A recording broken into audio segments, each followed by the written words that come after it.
Good welcome back morning. to Unscripted Untold podcast. Good morning, everyone.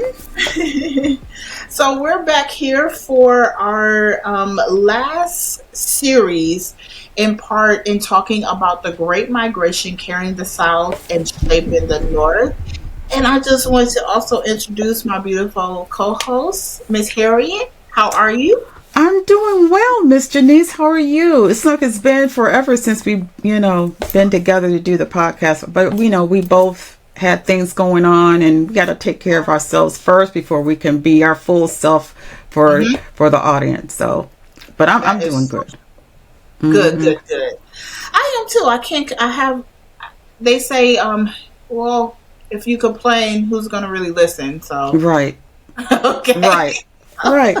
So, I have no reason to complain. I have no complaints. God is good. hmm All right, so let's just go ahead and dive right on into it. So today, again, we're going to be talking about the Great Migration and carrying the South and shaping the North.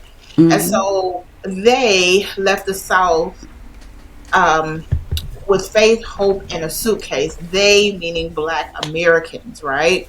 right. And so this is an interesting topic because there was things that I personally didn't know. I mean, of course, you heard bits and pieces of something, and you just hmm didn't have the wording to put along with it. But here we are. So I have a question. What's something you remember learning or not learning about the Great Migration in school? As I was, pondering with our show notes prior to going on air, I just realized I don't remember being taught about the Great Migration while I was in school. Mm-mm. Not even in high school, because I loved, history, American history, but I just don't remember being taught anything about the Great Migration. It was, later on in years and reading and, watching documentaries and things about our people is that I've ever heard about the Great Migration. But it makes sense because just, speaking with my elders, family members, you know, they were part of the migration. Like I said, I don't remember either Hmm learning about it in school, but you heard like bits and pieces that majority of African Americans moved from the south up to the north. hmm And there was like, to me, there was, well, I don't remember any wording of the Great Migration, but this apparently happened between the 1910s and 1970. And it was hmm a wealth of over, I believe, 6 million Black Americans who left Right. the rural areas of the South and migrated more into the northern and western cities. hmm Um, and so I said, well, looking at, you have the Jim Crow laws that occurred, and that's mainly, the racism and so forth is hmm mainly the reason why majority of those, the 6 million African Americans moved up north. There hmm was more opportunity in the north, apparently. hmm And so that's, I mean, that part I understood, but again, it wasn't an in-depth teaching in terms of Right. why this happened. And, you got little bits and pieces, but as you get older, you learn more about your history as you go. Right.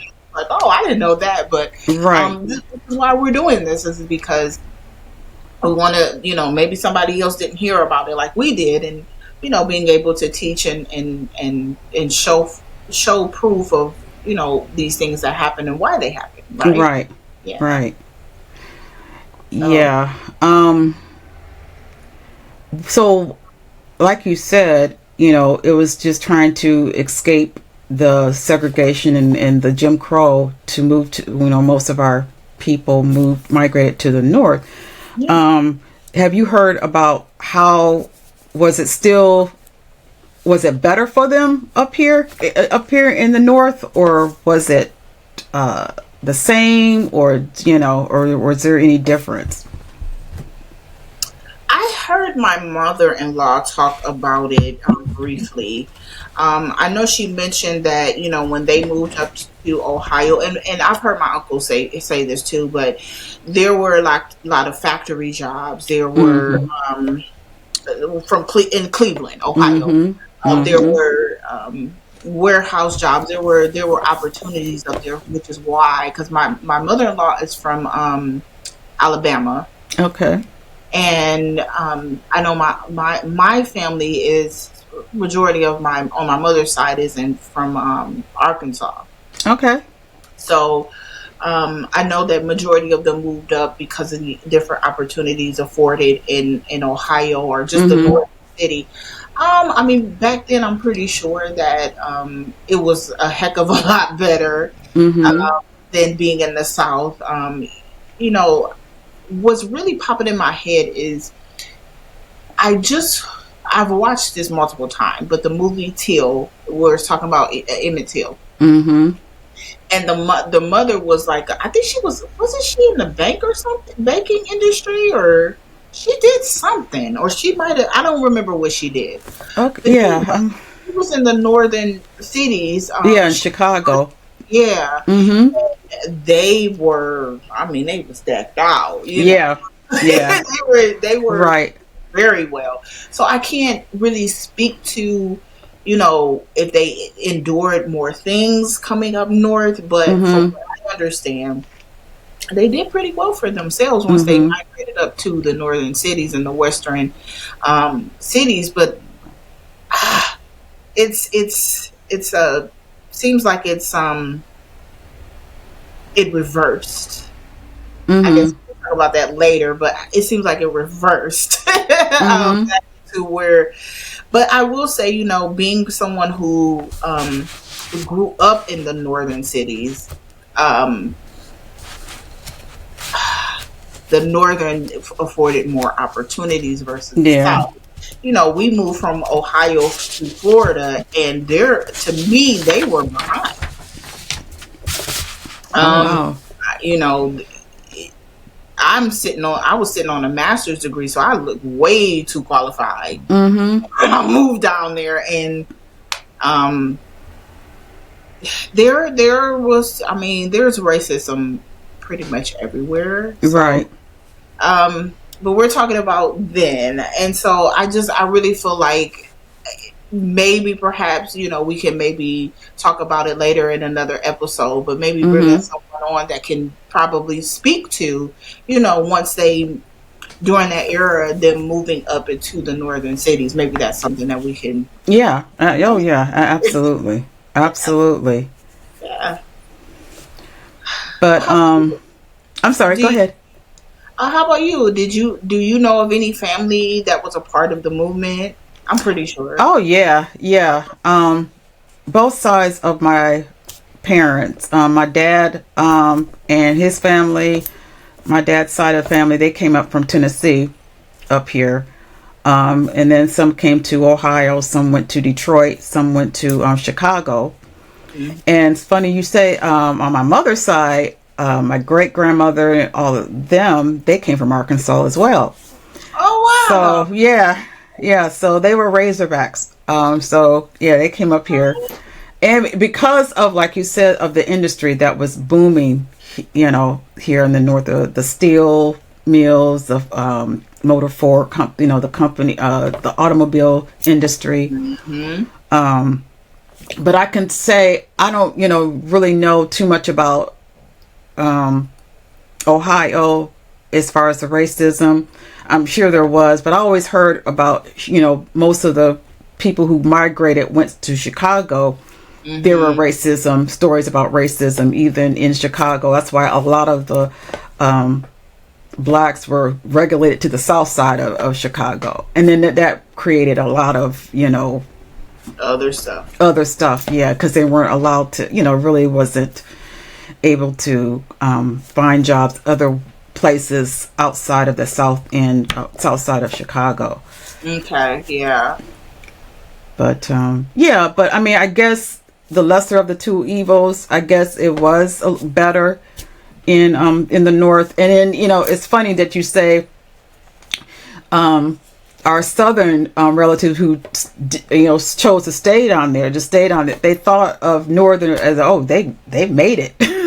They coming down there with their suits and on their brims and all of that. Oh And yeah. it's yeah.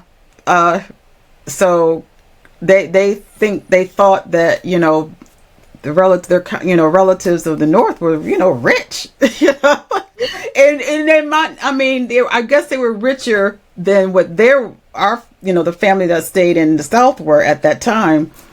But I mean, it was a struggle up north as well. But Yeah. I mean, it just wasn't, as prevalent, not really, uh, prevalent as it was down south. Yeah. It was, and you can still feel that energy here. And Mm-hmm. Mm-hmm. I feel like it never, just the racism and just the things that taken place against the African American community it has not changed. Mm-hmm. We just, now we have these wonderful things called phones where we Mm-hmm. can actually, you see where it says the revolution will never be televised. Well, it's being televised. Right. Right. We're Right. seeing it. Yep. Yeah. So, all right. So, let's go to the next thing. The faith in motion, the spiritual migration, because I feel like that played a huge part in it as well. Mm-hmm. Church wasn't just a place; it was a compass. I'm gonna leave that other comment I was gonna finna say. Okay, amen.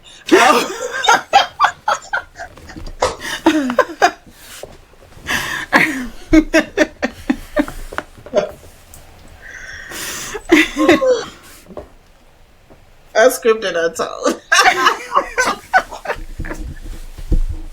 Okay, the black church traveled with the people. Amen. They did back then. Mm-hmm. Pastors helped families relocate, find housing, and they helped rebuild the communities. Um, Churches became a social service center, job Mm-hmm. network, emotional Mm-hmm. safe spaces. Um, Southern worship traditions migrated north, gospel choirs, prayer lines, call in response, and Sunday dinners. Mm-hmm. The northern churches became the new heartbeat of faith and culture in the cities, like you said, Chicago, Detroit, New York, and Philly. Okay.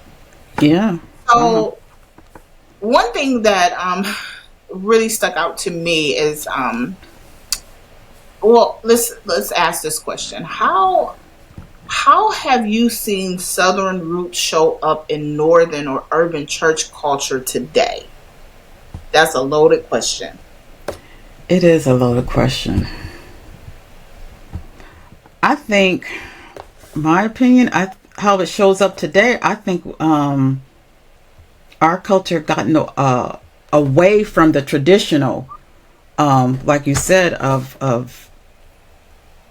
how our church was our social services community. It's churches are now is more like a business, especially these mega churches. It's ran like a business. It's not even about worshiping God and helping our community. A lot of, and let me just say this: it's not all It's not church. all. It's not all. So I'm not talking about, if those not churches are not like that, then we're not talking about those. I'm talking about those who are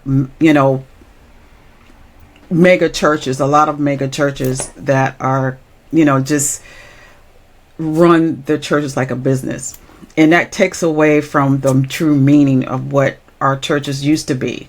Like you said, with the Sunday dinners, the pastor's always visiting each family for the Sunday, dinners or whatever. And it was a cornerstone. It was a part of our cornerstone of our culture. You get what's going on in our community through the church. There's, like you said, job network. Even during the civil rights during the civil rights era, the church was the cornerstone of how they strategize and how we're going to fight, march, do what Yeah. we have to do. It is from the church, started in the church. Yeah. So compared to now, no. And like you said, it's not all. Right. It's some, but I feel like we haven't lost too much of the traditions that were built in the more southern the states before the migration. I would say that, you still see some churches that they're just not talked about as much, but you Mm-hmm. still have some churches that, go out and feed the poor. They go Mm-hmm. out. Um, I remember the church that I was at in Florida, actually. They had a initiative where they had put out flyers and whatnot, Mm-hmm. um, to go out and help the homeless. They Mm-hmm. gave out bikes. They had this portal, not portal, but a like some type of truck or something. It was Mm-hmm. or another, and it had where they were able to take showers and Mm. had people who were washing their hair and doing their. Yeah. You're right. It was a good day. Yeah. And I love to be a part of stuff like that, but I don't like it. I don't think we should be. I didn't think we should be recording anything or putting it out for the. Yeah. Some things is just Yeah. and just out of respect of those who were there, like Right. churches that sell Right. donated clothes and shoes and whatever else you Mm-hmm. could think of. They Mm-hmm. walked away with a lot more than what they came in with. Yeah. And show a little bit of, they had a dignity. They walked away Yeah, with some dignity. yeah. Yeah. And Yeah. that plays a big part spiritually as well. I mean, Mm-hmm. we're supposed to build up and help, and I feel like some, that's what I said, some do and some don't. Mm-hmm. I think that some of the roots have been stripped, Mm-hmm. because of, like you said, some of them are using it as a business, and we should be having and the church. And I believe, personally, I believe that this, during the times that we've been seeing, not to get off of subject, but the things that we've been seeing in our nation today is starting, prayerfully, some of our churches will get back to that, Right. right? They're going to become more of a place where, okay, let's help you get this, or Mm-hmm. it's an emotional safe space Mm-hmm. without it being recorded and put on Yeah. online for everybody to see. Yeah. That's not what that's for.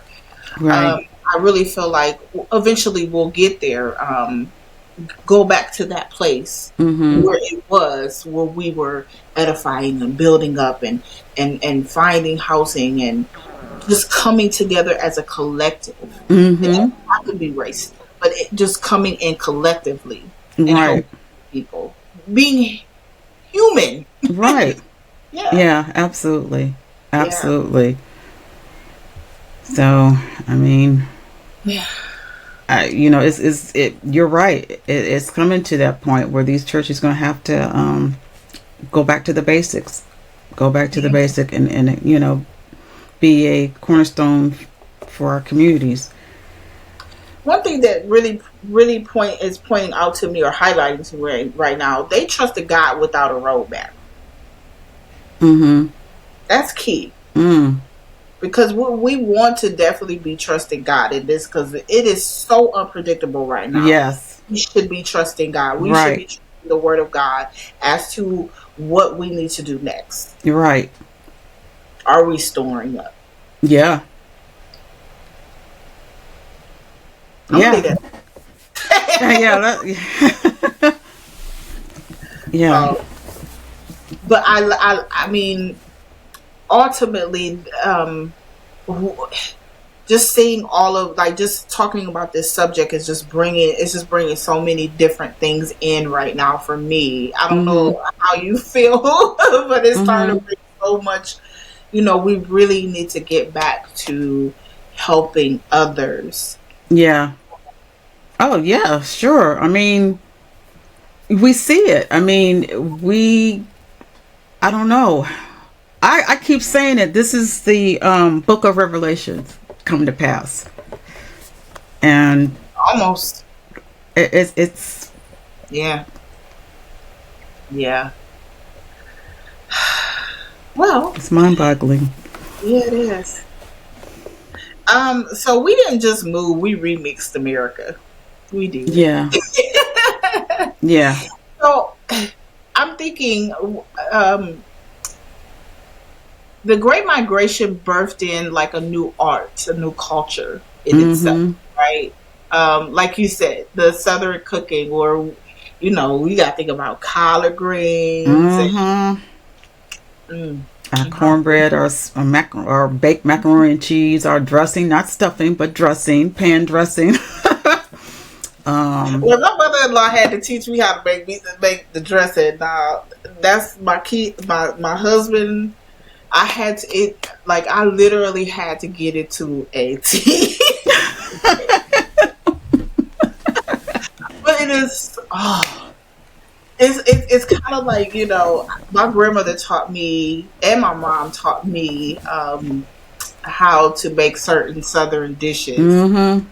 We meaning wasn't nothing measured. Mm-mm. No, Like it, no, that taste it. It little needs a little, put a little bit more, salt and pepper, whatever. put some Lowry's in it. Yeah, yeah, Lowry season. Yeah, that's our staple. That's black folks staple seasoning is Lowry seasoning. John, that's too funny. But yeah, just like fried chicken. It became those foods became like a comfort foods. Mm-hmm. Were they good for us? Probably not. No, I mean, and those who eat, I don't eat chitlins. But that's also part of which we can go into another because that came out of the slavery Yeah. stuff. But yeah, I like the chitlins, but yeah. And I can't help. I have to highlight my mother-in-law on this one because that's how she cooks. Mm-hmm. Comfort. Mm-hmm. And I like live for those greens, those collard. Me and my youngest be like, "You got some of them greens." Like Mm-hmm. the last time we were up there, she had made some. Mm. We would put the stuff in baggies because we had a little, cooler. And Mm-hmm. so, because we normally always drive up there, and we Mm-hmm. put them things in some baggies, and I froze them. I ate some. Oh, Oh, they still taste the same, no matter if you freeze them or not. yeah. Yeah. Yeah. So, Oh, it sounds good right now. yeah, Southern cooking was just it's a staple of us. Yeah. That's why we call it soul food. Because it comes Yeah, from the soul. It's our comfort. yeah, It's comes from the soul. When yes, granny or your grandma or whatever, Medea, Big Mama, wherever, whoever, when they cook from their soul. You know what I'm saying? with the love. With love. Mm-hmm. It tastes so good when it's made with love. Mm-hmm. Yeah. And then you think about Southern hospitality and moral values Mm-hmm. created strong community ties in the big city. Mm-hmm. Now, there's something that I recognized when I was looking over our show notes today was the Southern hospitality, right? Mm-hmm. Now, living here in Georgia, there's hospitality there. Mm-hmm. They say when you go into the South, there should be Southern hospitality. It ain't in Florida. Really? Florida is kind of different. I don't know Yeah. what to say. I'm sorry what to say. When I hear you say what's not in Florida, it's supposed to be the southern state, but I guess they're kind of a different state. They are it's very different. But it's like my husband, he was out one day. He said, you have to move up north how did he put it? He was here in Georgia, but he said the Mm-hmm. guy said you have to move up here for Southern hospitality. So he put it some kind of way. I can't remember Mm-hmm. how he put it, but Mm-hmm. I always get that mixed up. But it was so true. Like they're really nice people. The hospitality is awesome here. Mm-hmm. I noticed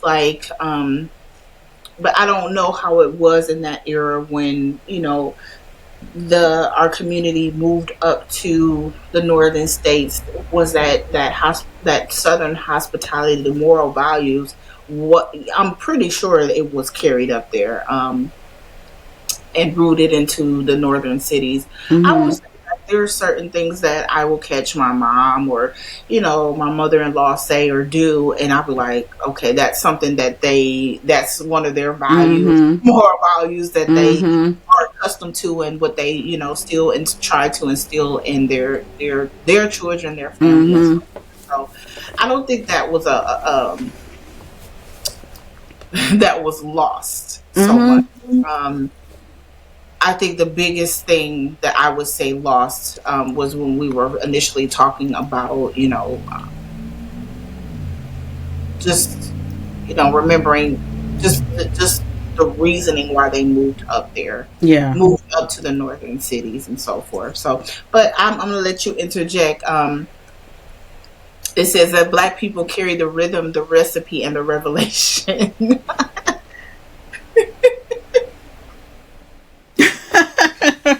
Yeah, Well, that what? makes sense. Yeah. Yeah. Makes a lot of sense. Right. Um.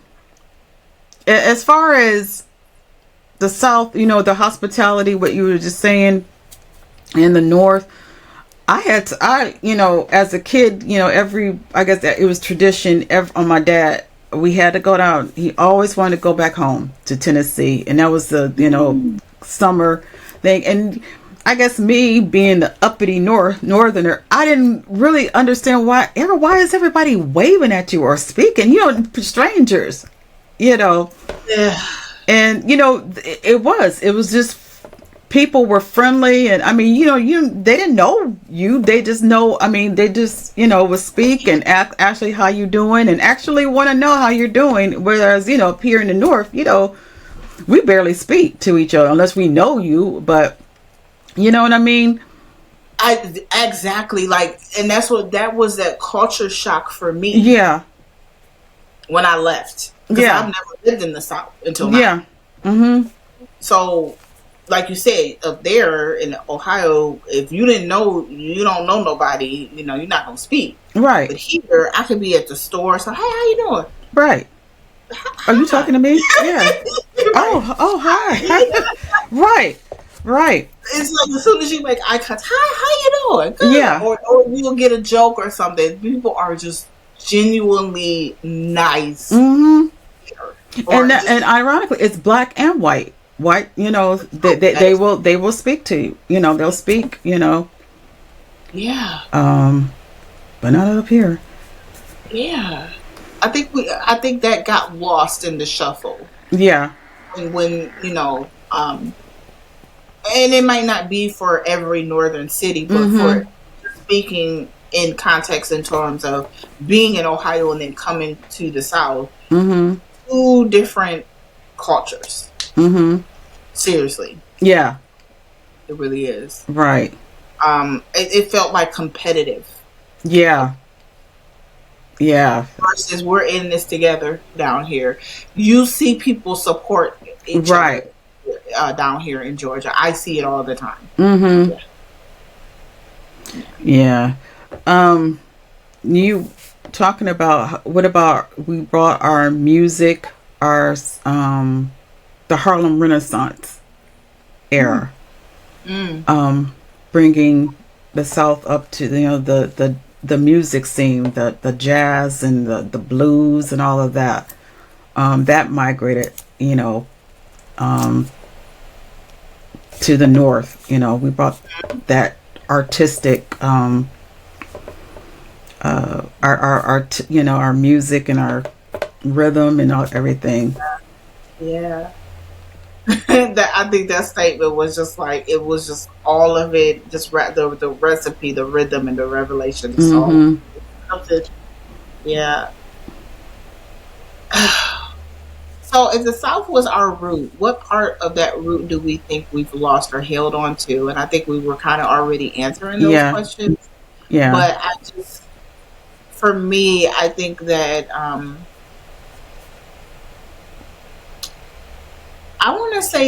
I would say the hospitality. Oh yeah. Yeah. Definitely. Um, I think the pandemic really messed up just even more. Just 'cause Yeah. people, it just seemed like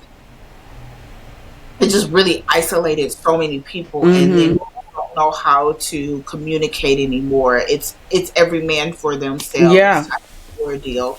And Right. I'm not saying that we're not seeing that here, but we see more of the hospitality versus being up north. But you still see every man for themselves Yeah. type of mentality. They don't care. Right. And honestly, I mean, we're still in that. I mean, it's getting worse. It's every man, for themselves Yeah, at this, yeah. So, And people are really hurting in so many aspects. Um, and I think it's just very inhumane to just, some people just, they don't know how to communicate that well, mm-hmm. I need the help, I need this, you know what I mean? So we've lost that different communicative way of just the hospitality. It just, I Yeah. think the biggest thing. um do we think our generation understands how much our music, food, and worship comes from the South? Do we understand that? I don't think the younger generation doesn't. And I might Can we step, blame that on the schools? Can we blame that on? I mean, not blame them, but well, I may step on some toes. I mean, it's okay. just my opinion. You know, um, the upbringing, a lot of the kids' upbringing. I'll put it this way: we have lost. A lot of us have lost our elders, the aunts. Our older, Mm, mm, um, and you don't have an elder or someone older who's been through the migration, or even as a result of the, what I'm saying, like baby boomers to generational X. you know a lot of kids are having kids. I'll just put it that, you know what I mean.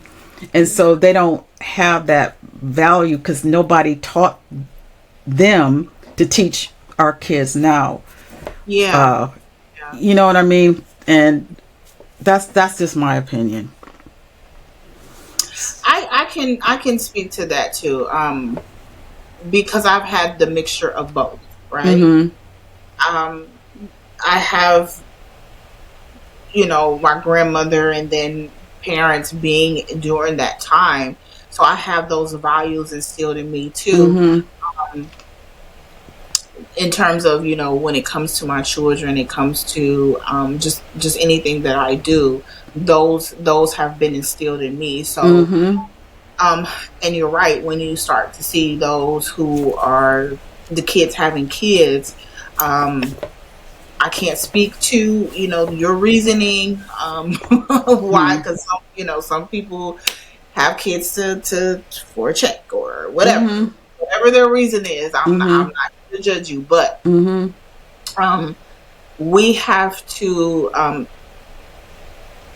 I keep, I guess I better go ahead and say it because it's pressing on my tongue.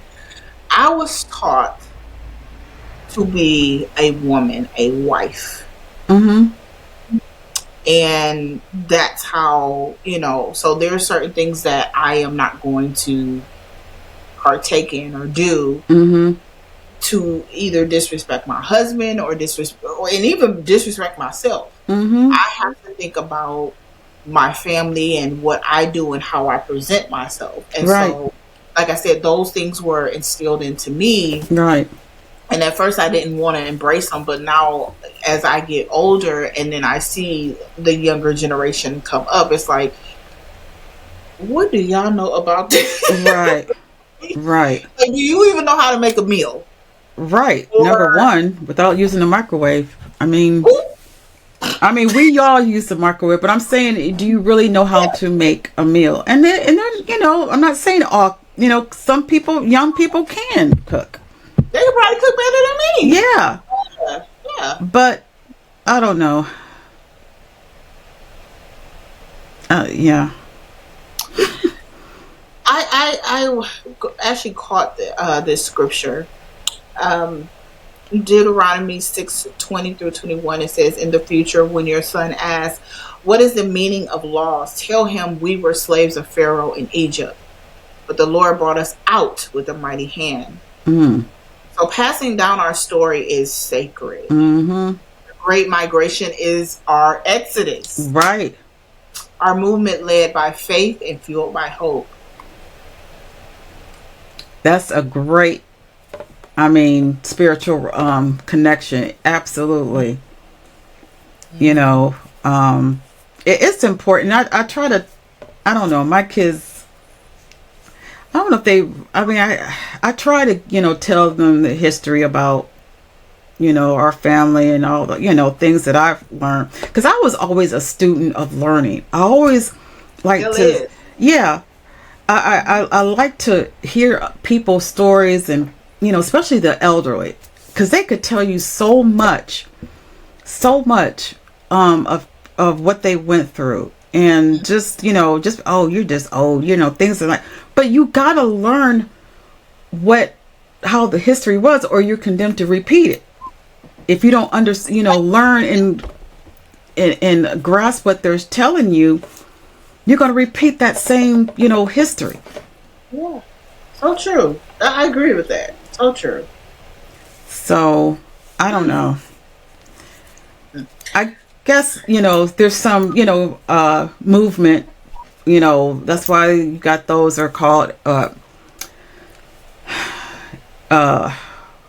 what are the FBAs or whatever? What do you call those movement now? We are our ancestors and or ancestors of former slave or those. There's so many acronyms now.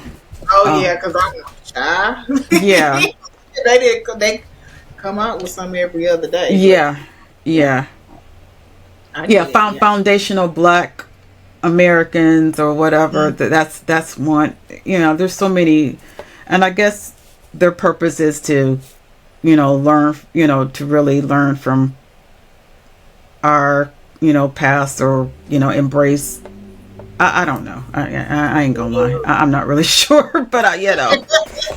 I'm not even gonna lie. But yeah. So Now, as we were talking through this, we know that the North wasn't heaven either. mm-mm. So, because freedom came with a fine print, it did, Mm-hmm. and so many migrants discovered new struggles in the North. Mhm. Yeah, like we just talked about. Especially those Chicagoans. Um, New York, they created Harlem. You know what I'm saying? Yeah. And that's Mm. so much rich history of Harlem. The Yeah. Harlem Renaissance. That's when all the poetry, Langston Hughes, and uh, I'm trying to think other James Baldwin, all those other poets. You know what I'm saying? That I arts. wish he wanted to live there because I was just like, I felt like they had the most information there. Yeah. Like, because like you said, you like to learn. I was like, I just felt like I was like, because I would hear like my cousins and family talk, and they just be like saying, so I was like, how you know that? Well, why would and it's just I just Mm-hmm. was engaged, but what that culture, because they just like you said, they built a whole culture Mm-hmm. in Harlem. They're not from New York, but I'm just saying that was Yeah. just one of the areas that I was just like, man, if I lived in New York, what I like you just want to know what it would Yeah. have been, you know? Yeah. Even just watching some of the movies and just looking at some of the what they when they migrated and some things, it might not be contrarily true, but it Mm-hmm. could, you know, a guesstimate, as they say. Mm-hmm. I just really just wanted to know like how it would have felt back then Yeah. Yeah. To live in New York. Yeah. Yeah. they look like they was having fun. I ain't gonna hold you. Yeah. Yeah. I mean, music. I mean, just the Yes. dress, the style. Yeah. And Chicagoans too. Yeah. You've Hmm. got the Chicago. Well, I have to go back to music from the South. There's a different kind of blues from the Delta blues, and then you brought it up to Chicago, and it turned into a different kind of uh, blues. I mean, there's so much that. Then you got so much. Then you got Detroit. People, I got relatives in Detroit. Okay. The Motown sound, and I mean, just when we come up, we make a difference. We bring our creativity. We make a difference. I don't care what nobody say. As far as when we come into our communities, we always bring a blend of flavors. We bring our culture with Yeah. us a lot. Yeah. Yeah, especially back then. Yeah. I know they um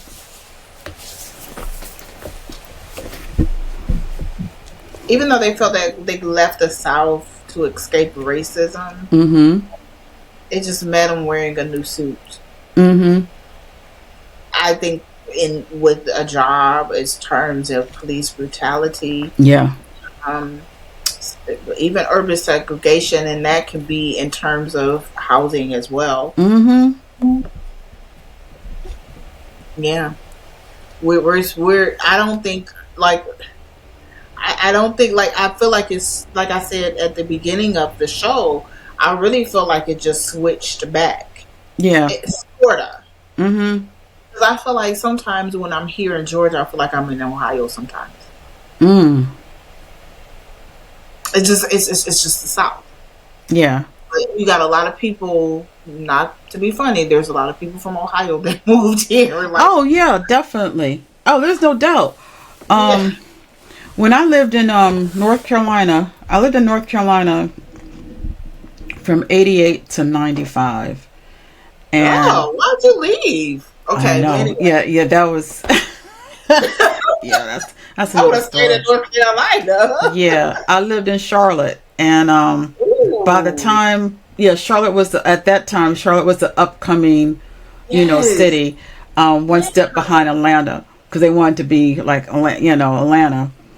Um, but when I started leave, I left at the right time, to be honest. Looking back at it Really? now, because all of Ohioans and people from up north started to move down in Charlotte. Now, from what I understand, I mean, you can't even. It's hard to find a true charlatan that actually is born and raised there, because there's so many people that came from the north down, and it just changed the whole atmosphere, the culture. I mean, because they're bringing the northern style, the northern ways down to the south. So it's Yeah. not as friendly from what I understand. I still have people I still connect with. It's just so different now. It's funny you say that because even when we moved from Ohio to Florida, and I remember like the things that I did, they didn't do down there. Mm-hmm. So of course we're gonna butt heads. Mm-hmm. And I remember this young lady telling me that she was like, "Well, we don't do that. Do what you doing down here." And I said, "Oh, and I could respect that. You know what I Mm-hmm. mean? Because I'm like, well, I mean, I thought it was gonna fly. I was probably trained to see if it Mm-hmm. can." Mm-hmm. So, Mm-hmm. but she let me know, like, no, we don't do that here, boo. And and it's unfortunate that but that's just people as in Yeah. general. We bring different behaviors and Yeah. different cultures Yeah. and That's a good. Yeah. Bring our behaviors and stuff. Yeah. yeah, it's going to either clash or it's going to migrate together. Who Right. knows? Right. Yeah, they are two different. The South and the North are two different. They're different. Yeah. It's, Yeah. yeah, but even going back to the black churches, Now the South is considered, I think certain regions of the South is considered the Bible Belt, Oh yeah, where absolutely, yeah. they have strong social and cultural influence. Mm-hmm. Um, these like it's deeply rooted here. I Mm-hmm. don't think that was lost too much here. No. Um, now you got your son now. Mm-hmm. But that some I'm talking about came from the north. Yeah. Yep. Amen. Moving on. Well, with that being said, do you think that people were disillusioned? There were a lot of disillusioned um, people who migrated to the north. Maybe, maybe not knowing too much of the expectation, Mm-hmm. just kind of maybe going off of hearsay. Mm-hmm.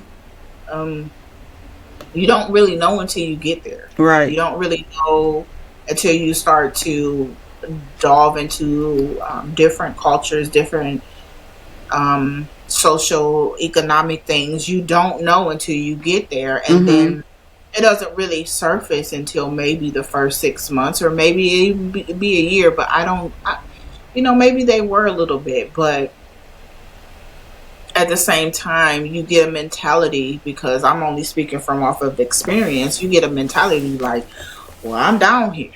Yeah. I'm here now. Let me figure it out the Right. best way I can, and make this work. Mm-hmm. I moved up here, or I moved down here for a reason. Mm-hmm. And I wanted something new. I wanted to be able to do something that was beyond me. Mm-hmm. Um, it depends on, what you did with what you were given when you made that move. Yeah. Um, there, I don't like, I think an expert person that would actually was there during that time frame could really speak to what they actually dealt with. But I would Mm-hmm. say you you don't know what to expect, because just like us moving from north to the south, I didn't know what to expect. I thought it was going to be peaches and cream. Yeah. Yeah.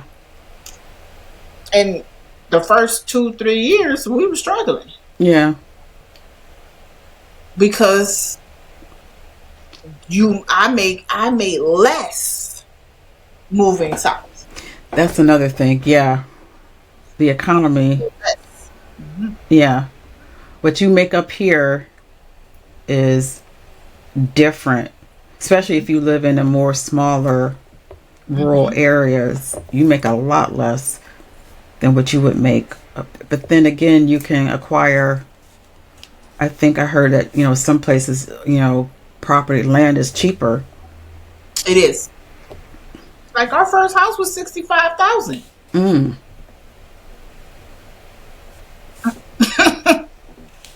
And if you Actually, and if you go for a $65,000 house up here, you got to okay, what area is this house right, in? that part. You know what I'm saying? Yeah. You got yeah. So Euclid for Mm. that, but Mhm. that Mhm. was back in, I think, 2013, Mm. 2014. It might have been 2012. Mhm. We got in just when was the collapse? It was the same. No, it was after that. We got Mhm. in before the collapse. Mm. But so when we got down here, and that might have been my delusion. Mhm. Like, okay, well, we might be able to get a nice, nice little decent house for 100,000 down here. Mhm. Not in Florida, you ain't. That's old money. That's Mm. old money down there. So I would say maybe yes and no, just depending on their situation, if they Yeah. were disillusioned or not. But Yeah. we wouldn't know. I'm going to recommend. We're talking about as far as being, is it a illusion or disillusion for the migration for those? There was this, and I didn't. Do you ever see when you see the story about the Great Migration is always this. They always show this family that look like they just came off the bus or whatever. I mean, that's the like the poster of any type of documentary, black family. That there is a backstory behind that, and Really? I just realized it, and I'm giving him a shout out. I think his name. Well, he's an attorney. Julian Johnson. If you go on YouTube, you can search it. Julian Johnson. He always give every week. He always gives a Black history. Really Black history. Things that definitely is not going to be taught in schools, and about different Black experiences that was the Jim Crow South. What a lot of them went through, but this particular family, you see them. I mean, they show it as a example of the Great Migration, but there was a story behind that, why that family had to was migrated up to the north, and I would suggest everybody to look that up. Okay. I mean, it's really horrific what that family went through.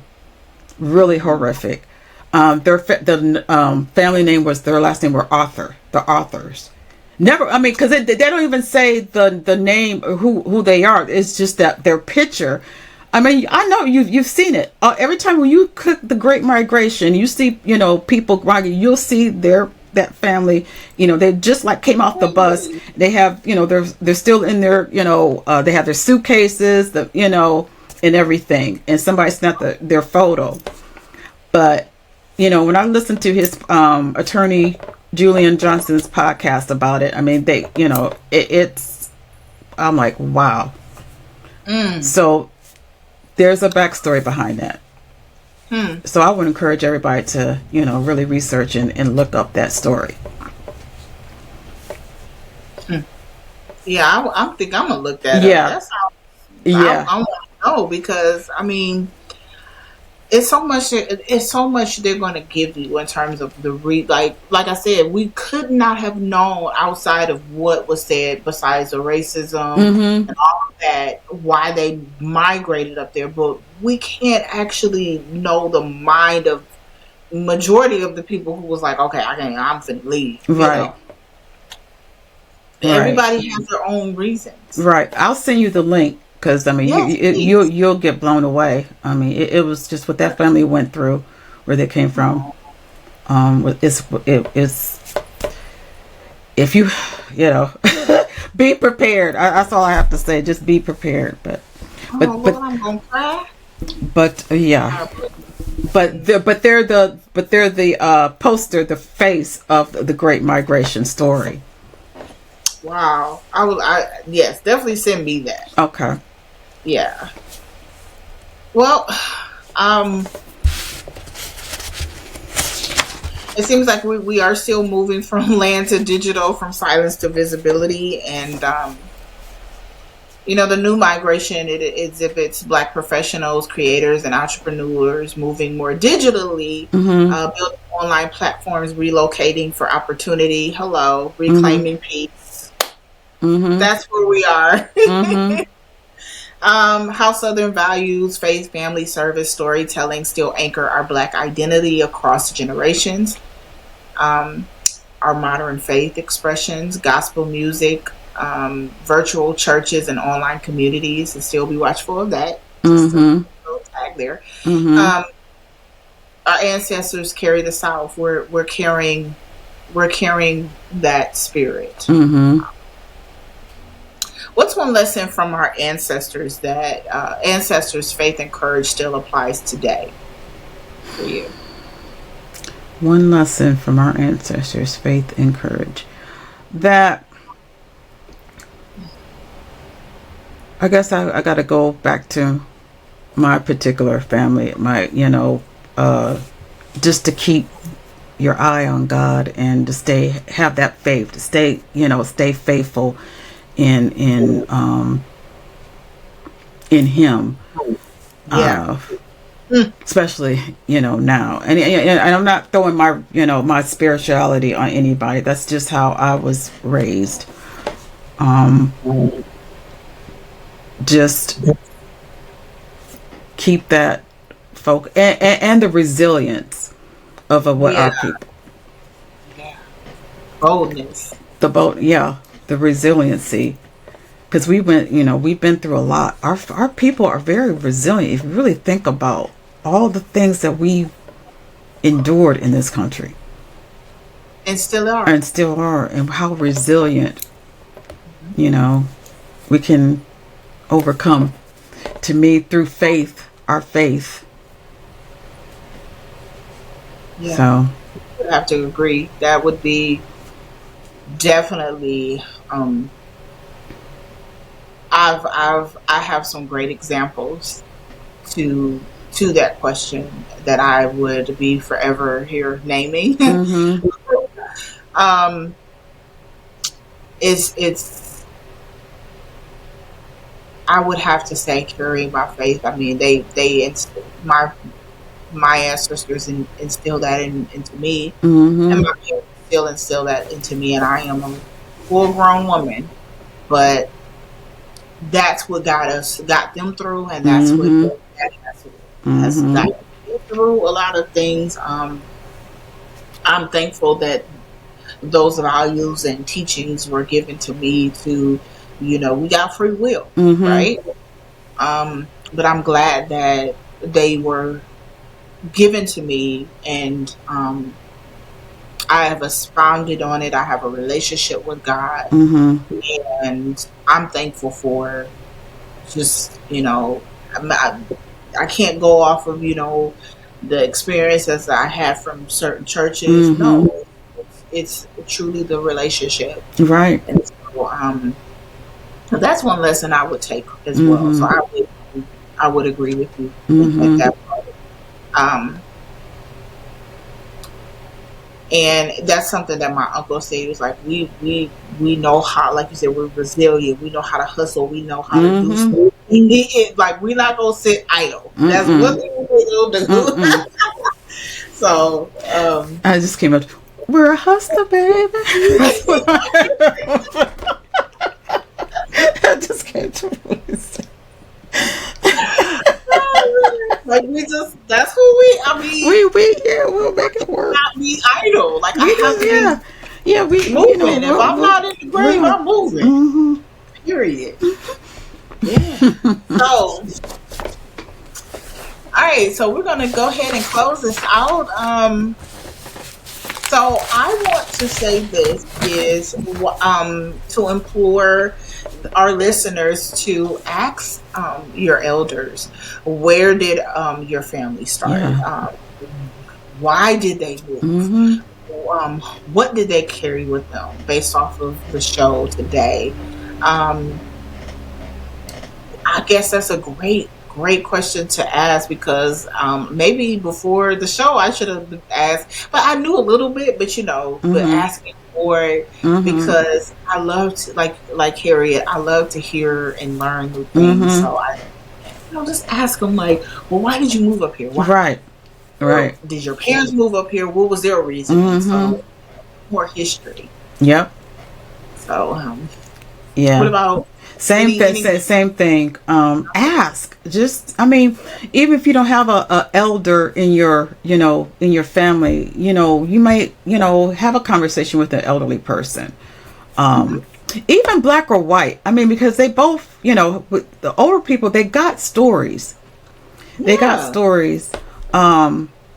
But again, just ask and just learn and just glean from what their wisdom and what they went through, and just say, because once they talk about what they went through, you got to be grateful for what you have right now, because they're the ones that paved the way for what we are able to do right now. It may not look like we're still struggling, but it's not as nearly as bad for what they had to go through. So, just That is continue. perfect.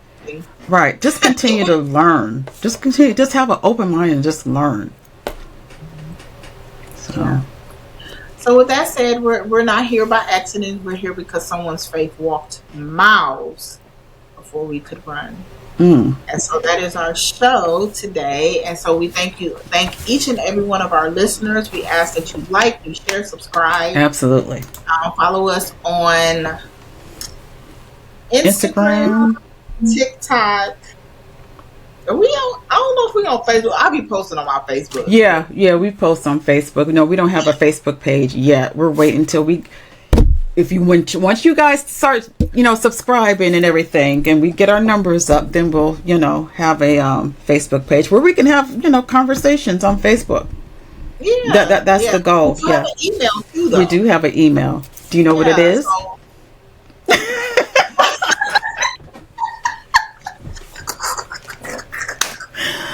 I gotta pull it out. Oh. I always gotta pull it out because I can't say it from memory.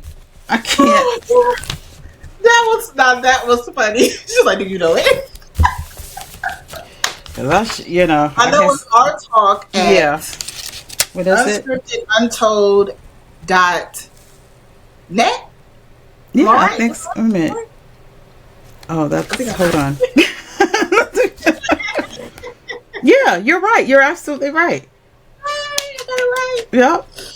Our talk. But but it's in our bio too. So yeah. So if you have any questions, you want to be on the show, definitely reach out to us. And anything else to my beautiful co-host? Stay tuned because there's going to be more. Yeah. So you guys be safe and take care of yourself and each other, and be blessed. All right. Bye, guys. Bye. Take care.